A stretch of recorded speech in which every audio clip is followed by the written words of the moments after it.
Nagkasigas din tayo.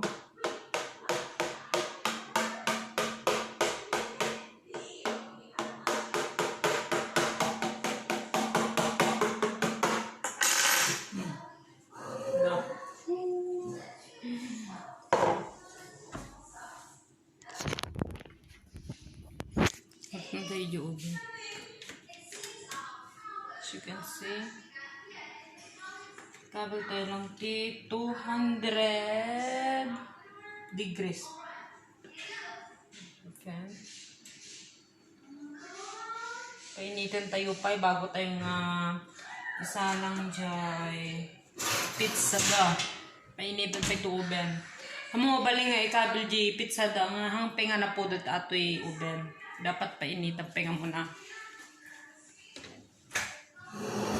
Ano once nga na po dito yung oven nun, samo tayo ikabil di pizza da na may mayat.